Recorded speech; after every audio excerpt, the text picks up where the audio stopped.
سڵاو بینەرانی خۆشەویستی تلویزیۆنی کۆمەڵە، ئەو کاتتان باش. زۆر خۆشحاڵم بۆ ئەوەی لە بەرنامەی ڕاستەوخۆی ئەوڕۆ هەینی دوی گوڵانی 1400 لە هەرێمی کوردستان لە ماوەی ڕابردووە دەوروبەری هەر خۆکوژی، یعنی 32 حاڵەتی خۆکوشتن بووە، خۆ سوتاندن 58 حاڵەتی بووە لە هەرێمی کوردستان. ئەمە چۆن ئەکراوە؟ ئەمە تەوزیح بدرێ بەڕاستی. وەلای داستڵدا دوو مەسەلەی جیاوازن. خۆکوشتنەکە و خۆ ئازاردانەکە خۆی تایبەتی خۆی هەیە معمولاً، بەڵام توندوتیژی لەگەڵ ژنان و کوشتنی ژنان یا منداڵان معمولاً هۆی دەدرێتەوە بە خەمۆچی و ناڕەحەتی خەمۆچی دەرونی، زیادبوونی زەخت و فشار لەسەر خانەوادە بە تایبەت لەسەر ژنان، مەسئولیەتی ژنیان. بەڵام مەسەلەی کوشتنی ژنان و توندوتیژیکردن لەگەڵ ژنان ڕاوەبردێکی دیکەی هەیە. ئەمیش ئەڵبەتە متاسف دەبێت کە شرایطێکی وەکو ئەلان تێداین بە خاطری مەسەلەی ڤیرۆسەی کە بڵاوبێتەوە، وەختێکی هەبێت بۆ هەناسەکێشانێکی بۆ هێندێک سوکردنەوەی دڵی خۆی بۆ ئەوەی کە دوور بێتەوە لە کەسێکی ئازیزی دەکات، شرایطێکی کە تێدایە ئەوانە مەحدود کراوەتەوە. بە شێوەی جاهانیشەوە دیار کراوە کە لەو جێگایانەی کە زەختەکە زۆرتر بووە بە شێوەیەکی مختەلف، ئەو مەسایلەش زۆرتر بووە، میقدارێک دەستەی خەمۆکی چۆتە سەرێ، مختصرێکی کەم ئاماری خۆکوشتنێ چۆتە سەر، بەڵام هێندە زۆر نییە کە بڵێن تاژیرێکی زۆر گەورەی کردەوە. بەڵام مەسەلەکە مەسەلەیەکی دەرناکە، یعنی یەک ژنیش کە دەکوژێ بە خاتری توندوتیژی یا کەسێکی کە بە خاتری خەمۆکی خۆی دەکوژێ، ئینسانێکە و کەسانێکی زۆر لەگەڵ خۆی بریندار دەکات، باعسی ناڕەحەتی و ناخۆشیە. بەڵام ئەگەر بە شێوەیەکی بڵاوتر چاوی لێ بکەینەوە، ئاماری دنیایی نیشان دەدا کە مەسەلەن بین 30 تا 60% ژنان لە توندوتیژیاندا تووشی توندوتیژی دەبن، کە ئامارێکی زۆر قورس و زۆر ناوەدڵە. ئەوە نیشان دەدا کە ئەو مشکلە شتێکە کە دەبێت کاری لەسەر بکرێت. بەداخەوە نابێت ڕاوەستین تا ئامار بێت کە مەسەلەن چەند کەسێک لە ماوەیەکی کورتدا خۆیان کوشتووە کە چاو لە مەسەلەیە بکەنەوە. ئەوەش بۆیەکی باشە، بەخاطر کە زۆر جار ئەوەی لەبیر دەبینەوە، هەمدا حاس مەسەلەی ئیجتیماعیەوە لە نەزەر بیرکردنەوەی خۆمانەوە، کارهایەکی کە دەوڵەت و جامعە دەتوانێت بیکە، ئەرجەحیت بۆ دانان لە زۆر جێگایە. جارێک بارەش کە مەسەلەکەوە هێندە گەشت دەبێتەوە، حرەکەت هەیەک دەکرێت. مەسەلەن دەوڵەتی سوێدی تەسمیمی گرتەوە 122 میلیۆن کرۆنی خەرج بکات لە مەسەلەی پارەی دانی بۆی کە ئاگاداری لەو مەسەلەی زۆرتر بکاتەوە، پێشگیری بکرێت لەو مەسەلەی، ئیمکانات فراهم بکرێت بۆ ژنانی کە ئاواتە خەتەردان یا لە خەمۆشیدان یا خەتەری خۆکوشتنیان هەیە یا خۆ ئازاردان یا لە ڕاوەتیشدا دەژین کە توندوتیژیان لەگەڵ دەکرێت. ئەو ڕێکخراوانەی کە یارمەتی ژنان دەدەن و تێدە کۆشن کە دەستڕستی ژنان دابن کە ئاواتە خەتەری توندوتیژیدان، چاوان لێ کردو کە دەبینی مانجی 4 تا 7 ساڵی پێش کە پاندەمیکە زۆر بوو، نسبەت بە هەمان دەورە ساڵی پێشی، یعنی 2019 میلادی، تعدادی تەماسێکی کە ژنان لەگەڵ ئەو ڕێکخراوانە گرتوویانە تقریباً 2 بەرابەرە زمانی پاندەمیدا نسبەت بە ساڵی پێشی. ئاماری توندوتیژیش ئەگەر چاو لێ بکەن دەتەی 15-20 ساڵی ئاخردا، شکایەت لە توندوتیژی تعدادی شکایەتەکان زۆرتر بوو. و ئەوە ئایا علامەتی وایە کە توندوتیژی زۆرتر بوو یا علامەتی وایە کە لێرە مەسەلەن لە سوێدی ژنان ڕاحەتتر شکایەتی لەو مەسەلەی دەکەن و پەیوەندی بە پۆلیسی دەکەن، پەیوەندی بە ڕێکخراوانە دەکەن کە یارمەتی ژنان دەدەن و حمایەتی لە ژنان دەکەن. ئەو ببەخشە قسەکەشت قەتعەکەم، دەکرێت مەسەلەی مێدیا بۆ ئەوەی کە ئەو مۆزوعە زۆر ئەوا پەرەستێنێت و خەڵک ئاگادار بێت، تەئسیری ببێت لەسەرەوە، ینی معناکەی ئەوەیە میزانی ئازاردانی ژنان، خۆکوشتن، خۆسوتاندن شاید پێشتری شەر بوو بێت، بەڵام ئێستا بە شەی لە ڕێگەی مێدیاوە شاید بڵاو بێتەوە، دەستڕەسی ئێمە بەوە کەمە زیاترە. ئەوە تەئسیری هەیە یان نا؟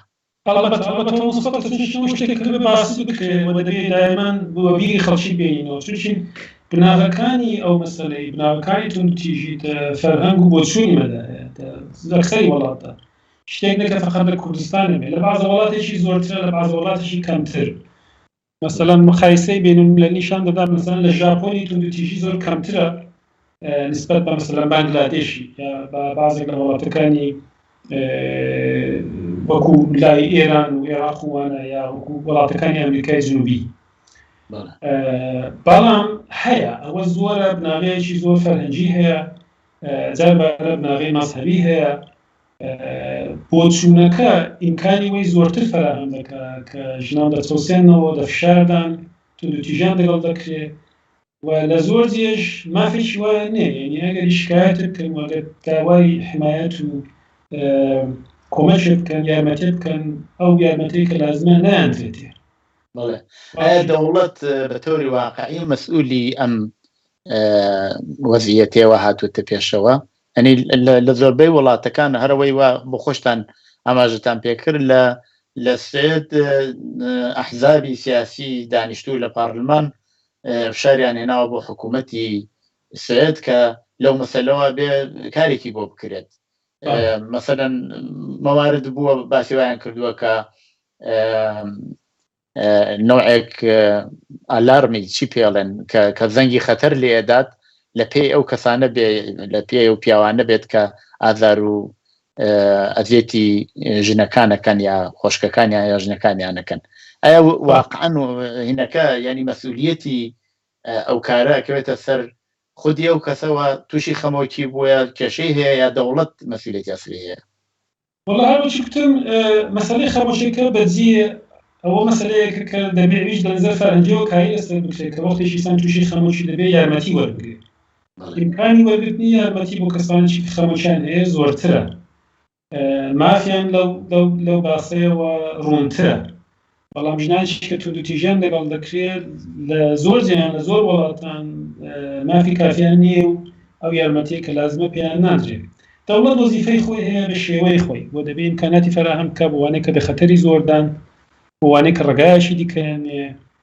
خزمەکەستێکیان کە پەنای پێبەرن بە ئەندازەی کافی حمایەتیان لە ناکرێت بەڵام مەسەلەکە داینە حاڵ مەسەلەیەکی فەرهەنگیشە شتێکە کە دەبێت باز بکرێت بە تایبەت بینی پیاوان بینی ژنان شتێکە کە دایکەکان دەبێت لە منداڵیەوە فێری منداڵەکان بکەن فەرهەنگی مەدا مەسەلەن ئەرزشێکی زۆرتر دادەنرێت بۆ کوڕان نسبەت بە کچان ئەوە کارێک کە زۆر زیاد دایکەکانیش دەیکەن نەفەقەت بابەکان ئەو فەرهەنگە تاسیر دانێتە سەرەوەی کە میزانی خەمۆکی لە بنیامەکانە زیاتر بکات کە ئەوان خۆیان ئەزیەتی خۆیان بکەن ئازاری خۆیان بدەن ئەو فەرهەنگە باعث دەبێت احتمالی توندوتیژی نسبەت بە ژنان لە لای پیاوان زۆرتر دەبێت خودی خەمۆشیەکە معمولاً سەطحی دنیادا دەرسەدی خەمۆشی لە ژناندا نسبەت بە پیاوان زۆرترە دلیلی وەش بە احتمالی زۆر دلیلێکی ژێنەتیکیە لێکۆڵینەوەیەکی زۆر هەیە کە ئایا ڕێکخراوی دەوروبەر باعث دەبێت یا تەربیەت باعث دەبێت کە خەمۆشی لە ژناندا زۆرتر بێت نسبەت بە پیاوە ئەمە نیشانراوە کە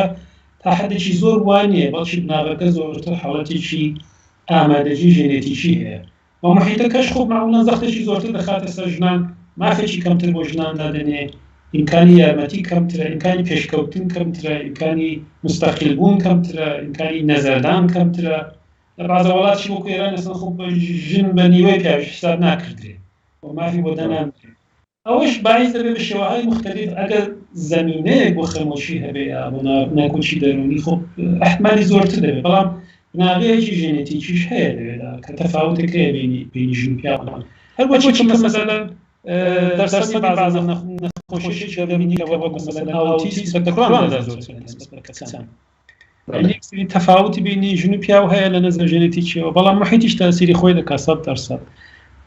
مەسەلەی توندوتیژی دەبێت جۆ بکەینەوە لە مەسەلەی خەمۆکی بەڵێ مەسەلەی خەمۆکیش ناڕەحەتیشی دەرونێ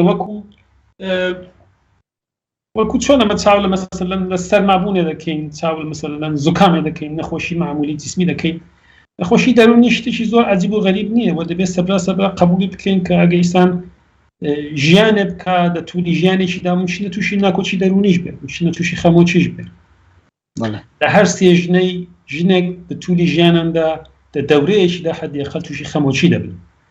ئامارەکە زۆر ڕوونە. وەش دەبێت ئامادەجی بۆی هەبێت کە بتوانن یارمەتی بەرن، ئامادەجی بۆی هەبێت علایمەکەی بزانن، ئامادەجی بۆی هەبێت کە بتوانن زوو ئەو یارمەتەیە کە پێویستە پێیان بگەێن. هەروەکی کە مەسەلەن ناکۆچیهای دەرونی دیکە هەیە و دەوڵەت وەزیفەی خۆی هەیە، بەڵام کۆمەڵگەش نەخشی خۆی هەیە لەوێدا. مەسەلەی فەرهەنگ مەسەلەیەکی مهمە. مەسەلەی توندوتیژەکە زۆر دەبێتەوە سەر مەسەلەی فەرهەنگی، بەخاتیمێکەوە شتێکی ژێنەتیکی نییە کە لە پیاواندا بێت کە توندوتیژی بکەن. بەڵکی مەسەلەیەکە فێری دەبن و زۆر جار کۆمەڵگا ئیجازەی وایان دەداتێ ئەو زۆر حرەکەتان بکەن. بەڵێ ئەو مەسەلەی ئابووری چەندە تاسیری هەیە کاکەتا؟ ئەمانە ئەتوانین بڵێم وەکو زنجیرێکەوە پەیوەندیان هەیە. ژنێک کە لەباری ئابووریەوە بۆ خۆی ئیستقلالی ئابووری نییە، زۆر تحتی تاسیری مێردەکەیەتی خۆ شایدیشتان دازێ قبوڵی بکە بڕێک لە شتەکان، چونکی پێی وایەوە لەو بابەتەوە حقوقی پێدرێت، پوڵی پێدرێت، پێژێت.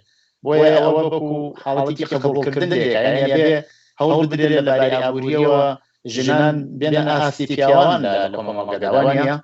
بەرابەریشی پیاوەکیش لە ئوسولەکانە کە سەڵاتی نیایە لە تێدەکۆشینکاری لەسەر بکەن. ئەسڵ دەخوی فەرهەنگی ماژدا زۆر جار وایە کە پیاوەبوون و ئینسانبوون گەورەمان کردووەتەوە، کردمان تشتێکی تایبەتی و حاڵەتی ژن و ژنانەتی زۆر جار حتى زەمینی مەنفی پێ دەدرێت. ئەو بۆ چونە لەوێ بوەردرێ و مەسەلەی ئابووریش تاسیری خۆی هەیە 100%. ئەگەر ئیسلام مستەقیم زۆر جار دەتوانێت تەسبیبی دیکە ببێت، زۆر جار دەتوانێت بە شێوەی دیکە مافی خۆی بسەلمێنێت، زۆر جار ئیمکانی وەی هەیە کە لە یارمەتیهایەکی تایبەتی ئیستفادە بکات. بەڵام ئەگە محتاج دەستی مێردی بێ و نەتوانێت خۆی زۆر تەسمیمان بدرێت، مەجبورە خۆی تەطبیقدا، ئەوە دەتوانێت تا حەدێکی مەسەلەن عاملی زۆرتربوونی خەتەری خەمۆکیش بێت. کەسێکی کە ناتوانێت سەرگەرمی شتێکی بێت کە پێی خۆشە بە دڵی خۆی حرەکەتێ بکە، هەمووشوێ بکە، هاتوچوێ بکە، تەسمیم لە ژیانی خۆیدا بگرێت، احتمالی وای کە تووشی خەمۆکی بێ بۆی زۆرتر دەبێت. وەختیشی مافی ژن بەقەت مافی پیا و ئارزش بۆ دانەنجێ خۆ احتمالی وای زۆرتر دەبێت. بەڵێ کاک عەتا ئێمە زۆرمان پێخۆشە بەڕاستی لە کات و ساتێکی ترا لەسەر مەوزوعی خەمۆکی، مەوزوعی دەرونی بەعام قسە و باس بکەین، بەڵام بە تایبەتی ئەو مەوزوعی ژنانە زەینی منی ڕاکێشاوە نەکەر من زۆر کەسی ترکە بەڕاستی بۆ مەسەلەوە بخەمن و بۆیە زەحمەتم دا بێەوە کە لەو بەرنامە بەشداری بکەن. بەڕاستی زۆر سپاس بۆ بەشداریتان لەو بەرنامەدا. حتمما پەیوەندیتان پێوەکەم لە کاتێکی تردا. زۆر مەمنون. زۆر سپاس. تعتیلاتێکی خۆش.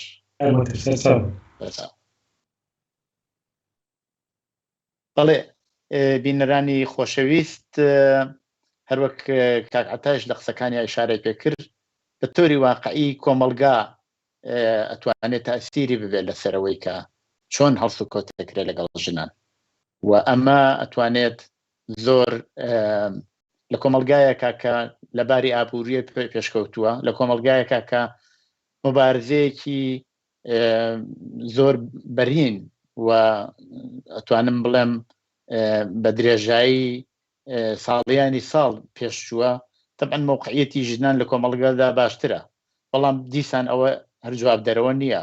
نمونەوە ئێستا هێنامانەوە لە وڵاتی سوێد، وڵاتێکی پێشکەوتووە، یەکێک لە وڵاتانی دنیایە کە لە ئاستی بەرابەری ژن و پیاودا لە ناو کۆمەلگادا لە ڕادەی سێوەم و چوارم لە دنیا قەراری گرتووە، بەڵام کە چاوی لێەکەین لە ماوەی 3 هەفتەدا 4-5 ژن بەدەست مێردەکانیان یا بەدەست براکانیان یا باوکەکانیان کوژراون.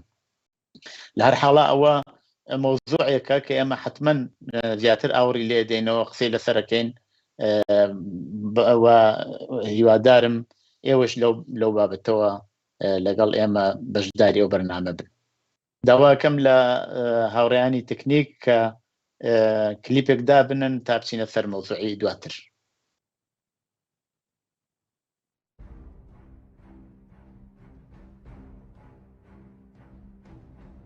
ئەمڕۆ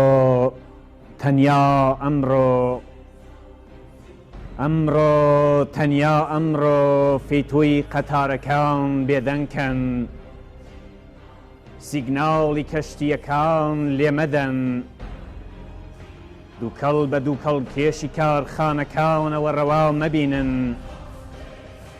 تۆنێلی سارد و تاریکی کانەکان بە تەنیا بێڵنەوە، شێرە لێنجەکانی نەوت بگرنەوە، خۆ دنیا بە ئاخر ناگا. ئەمڕۆ تەنیا یەک ڕۆژ پۆلەکانی خوێندن داخن، کامیۆنەکان بکوژێننەوە، کوتکەکان بنێنە سەر سندان و دنیاش بە ئاخر ناگات.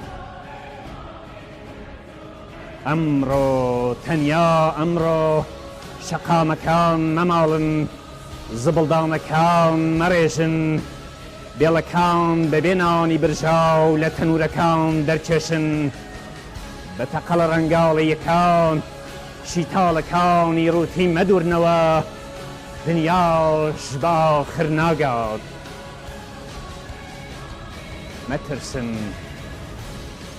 مەترسن بە خاوەن کارگەکانتان بڵێن مەترسن، بڵێن با ڕۆژێک ئیش بێکار بێت، تەنیا ڕۆژێک کە نابێتە هەزار ڕۆژ.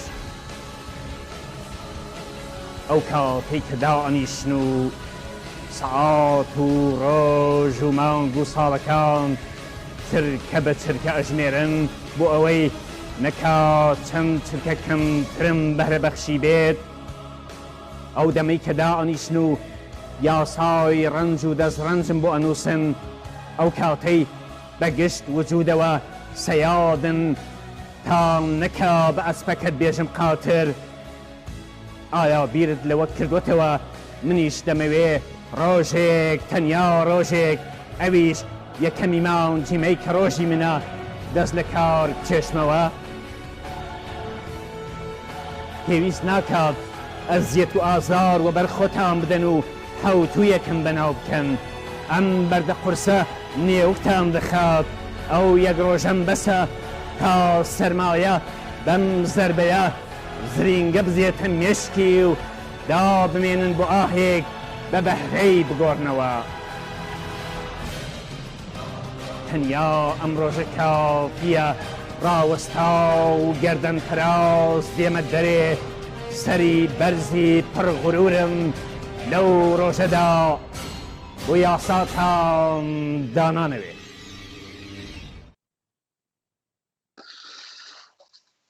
عزیزان هاتمەوەلاتان بۆ پێشکەشکردنی درێژەی بەرنامەی ڕاستەوخۆ لە تەلەڤیزیۆنی کۆمەڵەوە. ئەوڕۆ دوی گوڵانە مەبەست دەوروبەری 9 ڕۆژی ماوە بۆ 11 ئوردیبەهێشت یا گوڵان کە ڕۆژی جیهانی کرێکارە. ڕۆژی جیهانی کرێکار لە زۆربەی وڵاتەکان بەڕێوە بەراسمی تایبەتی هەیە و بەڕێوە چێ و ڕژەی ئەو ڕۆژە هەیە، بەڵام بەداخەوە بە بۆنەی ڤیرۆسی کۆڕۆناوە لە زۆربەی وڵاتەکان ئەم ڕۆژە ناکرێت، یعنی بەڕێوە ناچێت بۆ ئەوەی کە ئەو ڤیرۆسە تەشەنە نەسێنێت و خەڵک توش نەبن. بەڵام ئەوە بە معنایەوە نییە کە ئەو یادە ناکرێت. لە زۆر شوێن ڕێگەهایەکی کەیان بینیوەتەوە بۆ ڕێزگرتن لەو ڕۆژە، و لە ئێرانیش هەر بەو شێوە ئەو کارە کراوە. لە کوردستان هەروەکو زۆربەی بۆنەکانی تر هەڵسوڕاوانی کرێکاری لە شوێنهای جیاواز و جۆراجۆر ئەو ڕۆژە حتمما ڕێز لێگرن. ئەوڕۆ من پێم خۆشە لەسەر وەزیەتی کرێکاران بە تایبەت لەسەر مەسەلەی شەرایەتی کار و ئەمنیەتی کار قسە بکەم و بۆ بوونەوە چەندێ ئامار و ئەرقامم هەیە پێشکەش بێ ئەوەی خۆشەویست بکەم. پێش لەوە بە پەیامێک هاتووە بیخوێنمەوە، نووسراوە پیشاپیش روز اول می را به تمام کارگران انقلابی تبریک میگویم. هەروە نووسراوە درود بەرتەمامی ڕفقای مبارزی هەنووز ئەمیقەن بێ ئارمانی سرخی سوسیالیزم پایبند هەستن هەزاران درود نثاری ڕفقای جانباختەیە کۆمەڵەوە حیزبی کۆمونیستی ئیران.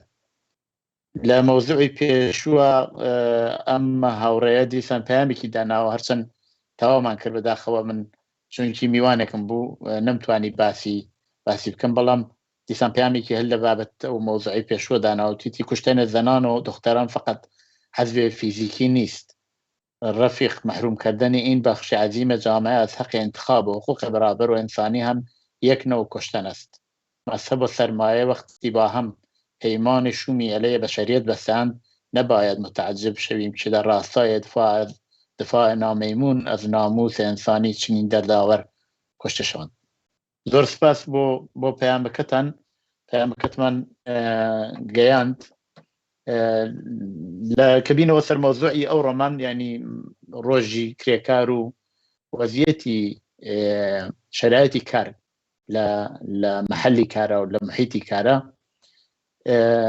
ڕقمهای دەردناکەیە ینی بەڕاستی زۆر ئینسان تعجب بکات تۆ تەسەوەری ئەوە بکەن لە حادثە هەیە کە خەڵک برینارە بن یا زەخمارە بن کە بۆ دلیلە کە شرایەتی کاری مناسبیان نییە. مەسلەیەکی کە باسە کرێتوانە لە ساڵی 97 و 96 ئێمە باسیەوە کراوە کە حدودی 9996 حادثە ڕووی داوە. لە زیاترینی ئەم حەوادثە لە کاری ساختمانیایە بۆ ئاگاداری بینەران کاری ساختمانی و بناسازی و پرد و ڕێگەوبان و هەموو ئەوانەی کا مربوطە بە ساختمان و بیناسازیوانە دووەمین شغڵی بەسلاح پڕکرێکارە یا پڕحەجمە لە باری کرێکاریەوە لە ئێران. ساڵانە بەشێکی هەرە زۆر لە کرێکارانی شارە بچووکەکان کە بۆ خۆیان ئیمکاناتی سنعەتیان نییە و ئیمکاناتی کارکردنیان نییە لە فەسڵی تایبەتە ڕۆکەنە شارەکانی تر و لەوێ بەتایبەت لە کاری ساختمانیە کە تەبعەن کەمتر مەدارک و نازام شتی وای پێویستە بەشداریەکەن. هیچ ئەمنیەتێک نییە بۆ ئەم کەسانە و متاسفانە تعدادێکی هێزگار زۆر لە ئەمانە گیانیان لەدەستدەن. بەپێی ئاماری سازمانی بینەلملەلی کار کە ساڵی 2019 انتشاری داوە ساڵانە 2,780,000 کارگەر بە بۆنەی حەوادثی کارەوە تووشی نەخۆشین ویان هێزگار زۆرە. بەڵام وڵاتی ئێران لەو بابەتانەوە زۆر ینی هیچ شتێک پیشان نادات. ئامارێک هەیە ئەگەر هاوڕیانم ئەو بتوانە و ئامارە دابنن زۆر جالبە پیشانی داوە ئێران لە باری سەوانەحی کار و ئالەوانە سەرترینی ئەمە لە سوورەتێکدایە کە بەوش انتشارە دات کە لە 2 سەوانەح لە هەر 1000 نەفەر لە وڵاتانی اتحادیە ئەوروپایە. ئاماری 95 و 94 تعدادێکی هێزگار زۆر لە ئێران ینی ئێران یەکێک لە کشوەرهای بە تۆری واقعی نائەمنە بۆ محیتی کار. ئێمە باسی مەسەلەی ساختمان و ئەو شتانەمان کرد بەڵام شاملی بیمە و بلەخەرە ئیقداماتێک کە بتوانێ جوبرانی بنەماڵەکەی بکاتن لە ئێران کرێکارانی موقەتین کرێکارانن کە قەراردادی موقەتیان هەیە نییە بۆ ئەوەی بتوانێ ئەم کرێکارانە بتوانن لە ڕێگەی اتحادیە سندیکا یا شۆراهای کاریگەریانەوە بێن ئاعتراف بکەن بەم نوعە قەراردادەکەیان قەراردادێکی موقەتیەوە دەکرێت زۆر بەڕاحەت لایەن ببن. ئەمەش بۆ خۆی ئەتوانێ تاثیراتێکی بێ ئەندازە ناخۆش لەسەر کرێکاری ئەگەر بێکارە بێ 100% تووشی خەموکی و نەخۆشینی ڕەوانی و زۆرێک لەو بابەتانەوە بێەوە مەواردێکی هزگار زۆرمان بینیوە لە کرێکارانێکە بەداخەوە گیانی خۆیانیان کردوتە ئامانج و خودکوشیان کردووە، خۆیان کوشتووە بۆ نەیانتوانیوە زیاتر ئەو وەزعیەتە ببینن. مەسەلەیەکی کە هەر لە مەوردی وەزعیەتی کارەوە کە باس کراوە لەیرە من پێم وایە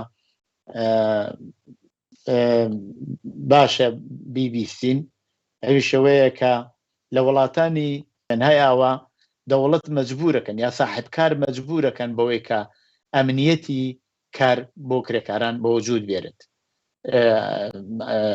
هەیئەتهای مختلف کە لەلایەن کرێکاران و دابینەکرێت ئەمانە مراجعەکەن بە محلی کار و هەموو شوێنێ کۆنتڕۆڵەکەن کە مەسەڵەن کرێکاران تووشی سانحە نەبن یا تووشی کێشەیەک نەبن لە سەرکارەکەیان.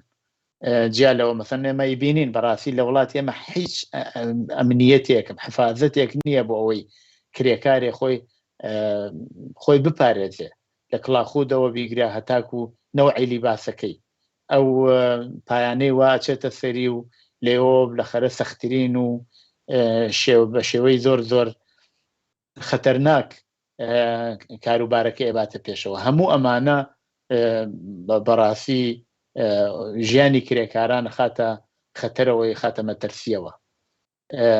هەروە کە باسم کرد مەسلەی دابینکردنی شرایەتی مناسب لە محلی کارە قاعدەتەن ئەبێ یەکێک لە مۆزوعهای ئەوەڵی ماهیمەی بێ لە ئەم ساڵدا. یعنی داخوازیەکانی کرێکاران ئەو ڕۆژە بەرامبەر بە ساحبکار و دەوڵەت ئەبێ مەترح بکرێت. مەسلەی بیمەی حەوادث و سەوانەح ئەبێ جزئی شتەیەکی بێئەملاوەلا بێ بۆ کرێکاران، یعنی ئەبێ حتمەن بسەلمێنرێ. کرێکارە بێ بتوانێت ئەگەر بە هەر دەلیلێ تووشی سانحە بێت وانە بێت هەوای بنەماڵەکەی لە مەسەلە ئازار ببینێ، وانە بێ فقط نەفرێک بم بێ بەڵکو بە تێکڕایی بنەماڵەیەک لە یەک خاپور بێت بەسەریەکە منداڵی مەجبور بێ بچێتە خیابان یا دەست بدەن بە نماوە قسامی کارهای نالەبار بۆ بتوان خۆیان بژێنن.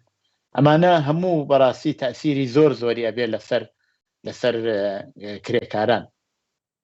هەروە باسم کرد جەمهوری ئیسلامی لە مەوردی دانی ئەم ئامارەوە هەمیشە درۆی کردووە، هەر بەو جۆرە کە لە مەوردی ئاماری ئەوانەی وانە خۆشینی کۆرۆنایان گرتووە یا ئەمرن لە بیمارستانەکان و دەستڕەسییان نیە درۆ ئەکات و ئاماری دقیق نیشان نادات. زۆر غەیرە منتەقیە لە وڵاتێکە هەموو شارەکانی تقریبەن وەزعیەتی سووری هەیە و ئەو خۆیان ئیغراقی خۆیان لەو بابەتەوە ئاعترافی پێەکەن، بەڵام تمشاکەی ئەڵێ مەسەلەن لە توولی 24 ساعتی ڕابردوودا مەسەلەن 230 نەفەر مردون کە غیرە ممکنە و لە وڵاتهای ئوروپایی کە ئیمکاناتیش زۆر لەسەرەوەیە حدودەن لەو سەدها خەڵکە مرن. بۆ ئێوە بە نەدانی ئیطلاعات، ئێوە بە شرایەتێت بە نەوعێک خۆڵکردنە چاو خەڵک خۆی ڕابگرێت و نەتوانێ نەیە واقعیات بە خەڵک بڵێت. ئێمە نابێ ئەوە قبول بکەین. خەڵکی کرێکار و زەحمەت ئەوان بینایان ناوەوە ئەبێ حەقی خۆیانە کە بتوانن ژیانێکی باش بۆ خۆیان و بۆ بنەماڵەیان دەستە بەهر بکەن. هەر لە مەوردی مەسەلەی مەحیتی کارەوە باسی ئەوە کراوەکە زیاتر باسی پیاوان نەکرێت و پیاوان بەشێکی زۆر حەوادثی کارەوە گیان لەدەست ئەدەن یا برینارە بن یا بە هەر شکلێک تووشی کێشا بن، بەڵام ئەسڵەن ئیشارە بە ژنان ناکرێت. محیط بەشێکی زۆر لە محیتی کاری ژنان بەڕاستی ماڵەوەیە، یعنی ژنان ئەگەر ئیمکاناتی کاریان بۆ فراهم و نیمەشە و خەریکی کارن و خەریکی زەحمەت و بەدبەختی و چارەسەرین، ئەمە بۆ خودی ژنان بەڕاستی کێشەیەکی زۆر گەورەیە. حەوادثی ماڵەوە هیچ وەخت لە هیچ ئامار وەرقامێکان نییە. کێ چێتە ماڵەکان بزانێ چنێ ژنان تووشی کێشا بن. مەسەلەی ئاتەش سوزی لە ماڵەکانە یا مەسەلە هەر خودی نەخۆشین های خەموکی کە بەشێکی ناشی لە وەزیەتەیەکە کرێکارانی ژن دەستڕەسیان بەکارنی یا کرێکارانی ژن یاسەن ژنان بۆ خۆیان ناتوانن خۆیان بژێنن و چاوەڕێی دەستی مێردەکانیانەکەن یا براکانیانەکەن بۆ بتوانن بژین ئەمە بۆ خۆی توانێت تاثیراتێکی زۆر عەمیق ڕەوانی لەسەر ژناندا بنێت کە متاسفانە هەروە لە پێشکی بەرنامەکەدا ئیشارەمان پێکرد تعدادێکی زۆر لەو ژنانە دەست دەنە خۆکوشتن و بەڕاستی ئەوە بۆ وڵاتێک یەکێک لە گەورەترین نامەتەکانەکە شتی ئەوە ڕوەدات. مەسەلەیەکی کە مەسەلەی منداڵانن کە هەر لە منداڵیەوە بەناوی منداڵانی کار یا منداڵانی خیابانی ناویان لێ برێ. هیچ ئامارێک لەم بابەتەوە نییە ئەسڵ بۆ ئەبێ ئەوان کار بکەن جارێەوە خۆی بۆ خۆی مۆزوعێکە بەڵام جیا لەویش بزانە چەندێ سوء ئیستفادەی جنسی سوء ئیستفادەی ئەخلاقی سوء ئیستفادەی ماڵی و هەموو ئەم شتانە لەم کەسانە ئاکرێت ئەبانە بەڕاستی ئازارە بێنن بە دەیان مناڵی سەرخیابان ڕۆژانە ون ئەبن وە متاسفانە بەشێک لە ئەندامانی لەشیان دەرێن و ئەیفرۆشن یا بەشێک لە منداڵانە هەر لە منداڵیەوە واردی بازارهای فرۆشتنی ئینسانە بن چ لەباری سکسەوە و چ لەباری زۆشتی کێشەوە. ئەم مناڵانە ناو هیچ ئامارێکی محیتی کاریە قەراریان نەگرتووە و شاملی هیچێک لەو ئەمارانە نین هیچ کەس بەوە ئیشارە ناکات ئەوەی وا شاغڵە ئەوەی وا لە شوێنێکە شغڵەکەی سەبت کراوە و ئیستخدام کراوە لەو ئامارانە قەراری گرتووە. مەسەلەیەکی کە مەسەلەی ئەوەیە کە بە تۆری واقعی محیتی کار فقط شاملی کاریگەرانی ساختمانی یا سەنعەتی نییە بەشێکی تر لە کرێکاران کە بە شێوەیەکی تر کار ئەەکەن ڕۆژانە چنە سەرکار ئەگەر خەریکی نوعێکی تر لە کارن ئەمانەی شەر تووشی شەرایەتی محیتی کارە بن. بارها وتراوەکە تاران جەوی تاران ئەوەندە وەزعی خراپە لەباری محیتی زیستەوە کە نەفەسکێشان لەو شارە ئاسن مەدرسە شتی وا تعتیلەکەن جا تۆ تەسەوەری کە کرێکارێ لە توولی ڕۆژە لەو هەوا کەسیف و ئالوودەی شاری تارانە ژیانە باتە سەر و کارەکات. ئەمانە جزئی ئامار نین کەس باسی ئەم شتانەوەکو ئامار ناکات و لە ئامارەکانیشا قەراری نەگرتووە. هەموو ئەمانە بەسەریەکەوە نیشانەدا کە بەڕاستی ئەرزش بۆ ژیانی ئینسان لە وڵاتێکی وەکو ئێران هیچ نییە هیچ ئەرزشێکی نییە بەڕاستی. ئینسان فقط بۆ ئەوە دروست کراوە کە بێت کار بکات و هێزی کاری بفرۆشێت و دەوڵەت و سەرمایهداران دەوڵەمەند بنپی و توانن سەروەتیان بخەنە سەریەک و ئەوە تەواوی شتەیەکە کە ئامانجی دەوڵەت و ساحبکارە. لە بابەت مەسەلەی ئەلبەتە من پێم خۆش بوو بینەرانی خۆشەویست هەم بە تەجروبەی خۆیان و هەم بە شتای نکاتێکە هەیە بەشداری بەرنامەکە بکەن لە بابەت وەزعیەتی محیتی کارەوە. محیتی کار شاملی چییە بێت؟ محیتی کار عیبارەتە لە چی؟ عیبارەتە لەو شوێنەی وا ئەچی کارەکەی یا عیبارەتە لەو ڕۆژە لەو دەقیقەوە لە ماڵەوە چیتە دەرۆچیتە سەر کارەکەت ئەو بە محیتی کار حسابەکرێ یان نا؟ چی ئەبێ بکرێت؟ ئایا کێ بەرپرسە لەم بابەتەوە؟ هیچ کەسێک تاڵعانە نەهاتووە بڵێت کە کرێکاران بۆ وەزیەتێکی ئەویان بەسەر دێت. من پێم وایە ئەم مەوزوعە لە ئەوەڵی مای مەی ئەو ساڵدا مەوزوعێکی زۆر گرنگە لە پەنا مەوزوعەکانی کێشەوە. تەبعەن ئەمە بەشێکە مەسەلەی واکسینی ڕایگان بۆ هەموو خەڵک یەکێک لە داخوازیەکانی کرێکاران بێ لە ئەوەڵی مای مەیە. مەسەلەی ئەمنیەتیش کار یەکێکە لە داخوازیەکانی کرێکاران بێ. مەسەلەی بیمەی بێکاری و کار بۆ کرێکاران یەکێکی بێ و لە پەنای تەواویوانەشدا وەزیەتی ژنان لە کۆمەلگادا ئەبێ کرێکاران بەڕاستی ئەم نیروە عەزیمە کە نیوەی کۆمەلگان لەگەڵ خۆیانە لە مبارزەی ڕۆژانەی خۆیانە شان بە شانی یەک پێکەوە بۆ داخوازیەکانیان هەوڵ بدەن و کار بکەن. بۆیە ئەوەڵی مایمەی ڕۆژێکە کە ئێمە داخوازیەکانمان بەرامبەر بە دەوڵەت و بەرامبەر بە ساحبکار باس ئەەکەین و ئەو داخوازیانە ئەبێ جێبەجێ بێت. چ شتێک هەیە کە ئەتوانێ تەزمینی بکات داخوازیەکانی ئێمە دێتە ئاراوەوە گوێی بپۆڕاگرن. هیچ شتێک نییە غێرە هاوپشتی لەگەڵ شوێنە جۆراوجۆرەکانی کاردا. یعنی هیچ بەشێکی کرێکاری بە تەنیا لەم کێشانەوە باسمان کرد زەجر نەبا. هەموو بەشەکانی کرێکاری لە ئێراندا بە نەوعێک محیتی کاری نامناسبی هەیە، وەزیەتی کاری نامناسبی هەیە، کاری موقەتی هەیە و ئەمە ئەبێتە باعثیەوە کە کرێکاران نتوانن ئەمنیەتی شۆغڵیان ببێت و ئەوە ئەتوانێت مۆزوعێک بێ هەموو کرێکاران شاملی هەموو کرێکاران بێت. کرێکاران لەم بابەتەوە ئەبێ بەڕاستی بتوانن بە بەڕێوەبردننی بەراسمەکانی ڕۆژی مەی لە شوێنە جۆرەکان نەک لە یەک شوێن دەوڵەت غافڵگیر بکەن و دەنگی خۆیان بە هەموو هاوچینەکانیان لە ئاستی دنیادا بگەێنن و وەزعیەتی کۆمەلگایە کە ئەوان تیا قەراریان گرتووە بە جەهان ڕابگەێنن. لەم بابەتەوە تەلەڤیزیۆنی کۆمەڵە حەچێکی لەدەست بێت بۆ گواستنەوەی هەواڵی ئەم مەراسمانە ئەیکاتوە حتمەن دنیا لێ ئاگادارەکاتەوە.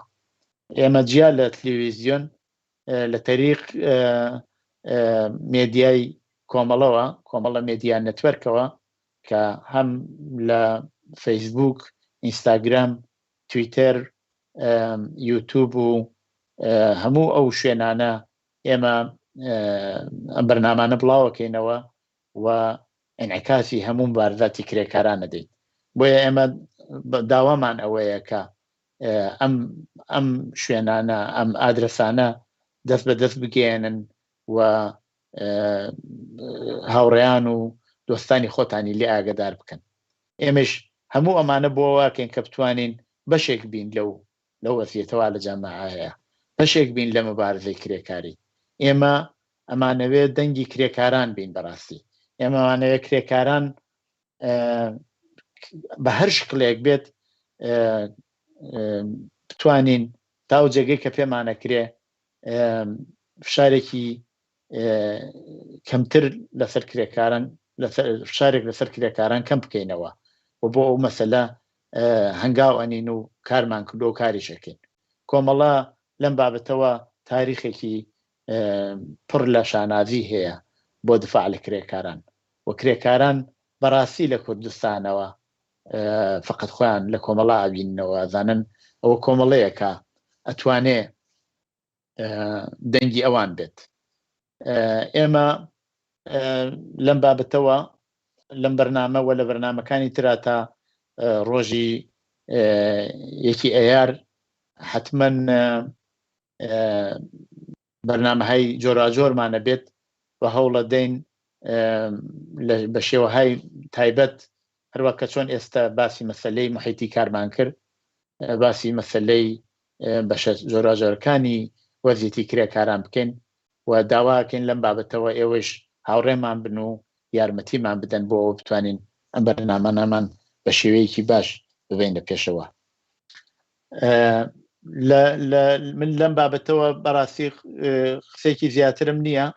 تەبعاً هەروە باسم کرد ئاماروەرقامێکی هێزگار دڵتەزێن هەیە کە بەڕاستی ئشارەکردن پیان ئینسان زۆر ناڕەحەتە کات و ئەڵێ بۆ ئەبێ ئەمە ئاوا بژین بۆ کرێکارانە بێ ژیانێکی ئاوە سوورەتیان بێت.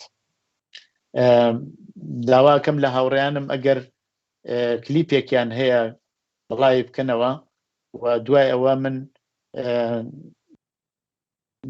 لەو بابەتەوە ئەوڕۆ بۆ بەرنامەی ئەوڕۆ زۆر خوشحاڵ بووم کە توانیم لە خزمەتتان نابم و داواکەم بەرنامەی ڕۆژی یەکشەمبە بە زمانی فارسی کە هاوڕێی خۆشەویستم بێهروزی ناسری لە بەرنامەی زیندەوە بڵاوی کاتەوە بینەری ئەو بەرنامەش بن. ئەو بەرنامەش تقریبەن هاوکاتە بێ لەگەڵ ئەو بەرنامەی کوردیە تقریبەن کە لە تەلەڤیزیۆنی کۆمەڵەوە بڵاوە بێت و هاوکاتیش لە تۆڕە کۆمەڵایەتەکانیشدا ئەگوازرێتەوە. کات و ساتێکی خۆشتان بۆ ئەوە دەخوازم تا بەرنمەیەکی تر و بەرنمەیەکی ڕاستەوخۆی تر لە خزمەتتان نابم بەرەو پیری ڕۆژی مێیە چین. ئەو ڕۆژە ئەبێ پرشکۆ، ئەو ڕۆژە ئەبێ بکەین بە ڕۆژی نەکە ڕۆژی کرێکاران، ئەبێ دەنگ بداتەوە لە هەموو دنیا کە کرێکاران دانانیشن و قبوڵی ناکەن ئەو زوڵم مستەمە لە سەریان بە هیوای ڕۆژی بۆ بە هیوای ژیانێکی خۆش بۆ کرێکاران بە ئاسوودەیی لەگەڵ خۆیان و بنەماڵەیان. تا کاتێکی تر و جمعەیەکی تر لە بەرنامەی ڕاستەوخۆدا ماڵەوە.